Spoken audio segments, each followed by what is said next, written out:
একটা ঘটনা ঘটেছে গাইসাল গ্রাম পঞ্চায়েত, গাইসাল 1 গ্রাম পঞ্চায়েতে।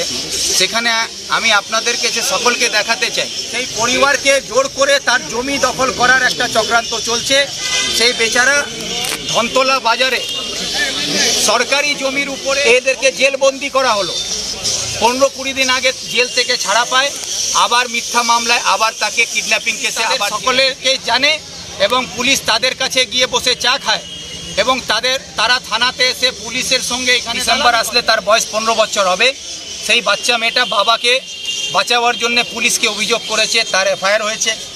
সে এফআইআর আমরা বলেছি 48 ঘন্টার মধ্যে যদি গ্রেফতারি না হয় তাহলে আগামী 48 ঘন্টার পরে পুলিশ গ্রেফতার কেন করলো ना, সেই নিয়ে इस्लामपुर महकुमा জুড়ে আমাদের আন্দোলন।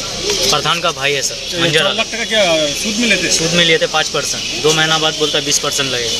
जबरदस्त আমাকে থানাতে আসতে হলো। এটা মানে বলতে গেলে কি এটা মানে আমাদের আজকে প্রশাসনে এমন জায়গায় নিয়ে গেছে কি আমাদেরকে বাধ্য হয় পুলিশের কাজও এখন আমাদেরকে জোর করে করাতে হয়। কি একটা ঘটনা ঘটেছে গাইসাল গ্রাম পঞ্চায়েত, গাইসাল 1 গ্রাম পঞ্চায়েতে। সেখানে আমি আপনাদেরকে যে সকলকে দেখাতে চাই যে এটা দেখুন, আর এটা রাজ্যের মাননীয় মুখ্যমন্ত্রী মমতা ব্যানার্জিকেও আমি বলতে চাই যে আপনি যে মামাটি মানুষের কথা বলতেন, সুশাসনের কথা বলতেন, আপনি যে তোলাবাজদের বিরুদ্ধে কথা বলেন, কিন্তু আপনার দলের পঞ্চায়েতের প্রধান গাইসাল 1 গ্রাম পঞ্চায়েতের প্রধানের লেটার হেডে কীভাবে টাকা তোলাবাজি হচ্ছে তার সালিসিনামা করে এখানে সই স্বাক্ষর করে তারা মানুষকে কিভাবে লুটে খাচ্ছে তার প্রমাণ আপনাকে দেখাচ্ছে। এখানে পরিষ্কার বলছে যে 9,60,000 টাকা তোমাকে দিতে হবে, আর যদি 7 দিনে তুমি না দিতে পারো তাহলে তোমাকে 12,50,000 টাকা দিতে হবে। কিসের দিতে হবে তা সেটা লেখা নেই, কিন্তু জোর করে 9,60,000 টাকা দিতে হবে। 7 দিনে না দিতে পারলে তোমাকে 12,50,000 টাকা দিতে হবে। এই করে সেই পরিবারকে জোর করে তার জমি দখল করার একটা চক্রান্ত চলছে। সেই বেচারা ধনতলা বাজারে সরকারি জমির উপরে হোমস্টে করে তার পরিবারকে কোনোরকমভাবে নিয়ে বেঁচে আছে। সেই তার বাড়ি ঘর দখল করে সেই বাজারের জমিটা কাড়িয়ে নেওয়ার একটা চক্রান্ত চলছে। সেই জমি দিতে রাজি হয়নি, তাই তার উপরে নানান রকম অত্যাচার এবং তার ছেলেদের উপরে মিথ্যা মামলা, তার পরিবারের উপরে মিথ্যা মামলা করে এই ছেলেকে দেখুন, এই হচ্ছে সেই পরিবারের ছেলে, এই ছেলের আর এবং ভাই, এদের উপরে কিডন্যাপিং কেস করা হলো, অ্যাটেম্প্ট টু মার্ডার কেস করা হলো, এদেরকে জেলবন্দি করা হলো। 15-20 দিন আগে জেল থেকে ছাড়া পায়, আবার মিথ্যা মামলায় আবার তাকে কিডন্যাপিং কেসে আবার জেলে ঢুকিয়ে দেওয়া হয়। এর ছোট ভাইকে, তার নাম হচ্ছে সাহিলকে আবার জেলে ঢুকিয়ে দেওয়া হলো। আমি পুলিশের কাছে জানিয়েছিলাম কি এই ঘটনাটা ঘটছে, আপনারা দেখুন, কিন্তু কোনো ব্যবস্থা পুলিশ নিল না। এর বাবার নাম হচ্ছে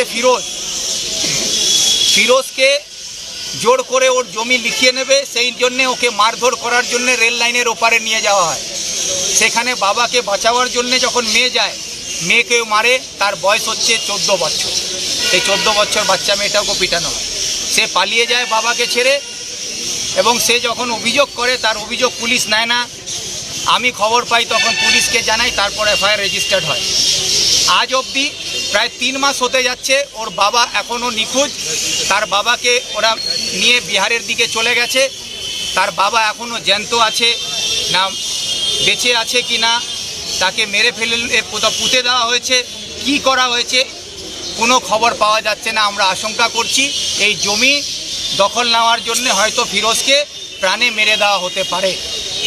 আর যারা অ্যাকিউজড আছে তারা এই সমাজের বিশিষ্ট ব্যক্তিগণ আছেন, তারা পুলিশ তাদের সকলেকে জানে এবং পুলিশ তাদের কাছে গিয়ে বসে চা খায় এবং তারা থানাতে এসে পুলিশের সঙ্গে এখানে দালালি করে, কিন্তু তাদেরকে পুলিশ গ্রেফতার করছে না।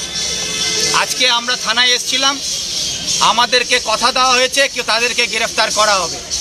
আমরা বলেছি যে যদি 48 ঘন্টার মধ্যে তার গ্রেফতারি না হয় এবং নিখোঁজ ফিরোজকে যদি উদ্ধার পুলিশ না করে, তার জন্য আইনি যা ব্যবস্থা দোষীদের বিরুদ্ধে নেওয়ার সেটা যদি না নেওয়া হয়, তাহলে আজকে ইসলামপুর জেলা নির্মাণ কমিটির আমাদের করণদিঘি থেকে নিয়ে চোপড়া 5টা ব্লকেরই আমাদের ব্লক প্রেসিডেন্টরা এখানে এসেছিলেন এবং তারা ইসলামপুর জেলা গড়া হোক তার সমর্থন জানিয়েছেন। তো এই লড়াই আগামী দিনের জন্য 5টা ব্লকেই আমরা পুলিশের বিরুদ্ধে দরকার হলে থানা ঘেরাওর মধ্যে দিয়ে ইসলামপুর থানার কাছ থেকে জবাব চাই। কার গ্রেপ্তারির কথা বলছেন দাদা, কি নাম তার? যে আসামিরা আছেন যারা এই পঞ্চায়েত গ্যাসালবনের গ্রাম পঞ্চায়েতের প্যাডে যারা সই করে তারা টাকা তোলাবাজি করছেন তাদের, এবং যাদের নামে এফআইআর করেছে ওই বাচ্চা মেয়েটা, তার বার্থ সার্টিফিকেটও আপনাদেরকে দেখাচ্ছি। তার বয়সের সার্টিফিকেট দেখুন, তার বয়স হচ্ছে 16/10/2010 16/12/2010 জন্ম। এখনও তার বয়স 15 বছর হয়নি। ডিসেম্বর আসলে তার বয়স 15 বছর হবে। সেই বাচ্চা মেয়েটা বাবাকে বাঁচাবার জন্য পুলিশকে অভিযোগ করেছে, তার এফআইআর হয়েছে। দাদা কিসের টাকা দাবি করা হচ্ছে মূলত এটা জানতে পেরেছেন? টাকাটা কিসের দাবি? ওরা বলছে কি সুদের টাকা। তো সুদ বাবদ যে টাকা তোলা হচ্ছে তার কোনো লাইসেন্স আছে? সুদের লাইসেন্স হয়, সরকার কি লাইসেন্স দিয়েছে? তারা সুদের বাবদে 4 লাখ টাকার বিনিময়ে 21 লাখ টাকা তুলে নিয়েছে এবং সেটা ওরা স্বীকার করছে, তার রেকর্ডিংও পুলিশের কাছে আছে। আর আসল উদ্দেশ্য হচ্ছে তার জমি দখল করা। সেই জমি দখল করার জন্যে আজকে ফিরোজকে হয়তো এরা কোনো একটা অঘটন ঘটিয়ে ফেলেছেন। এখন ধামাচাপা দেওয়ার জন্যে পুলিশের সঙ্গে মিলে মিশে এখন অন্যায়ভাবে আবার ওই পরিবারের উপরে মিথ্যা মামলা করে তার এক ভাইকে জেলে বন্ধ করে রাখা হয়েছে। কি আশ্বাসন দিয়েছেন পুলিশ? পুলিশ বলেছে কি আমরা গ্রেফতার করব।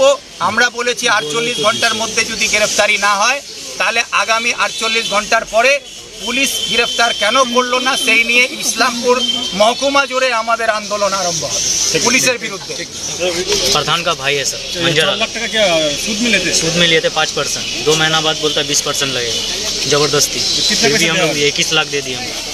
कौन प्रधान, कौन जीविका, कौन ग्राम पंचायत? डब्लू प्रधान, डब्लू प्रधान का कौन लगता है? वो भाई लगता है।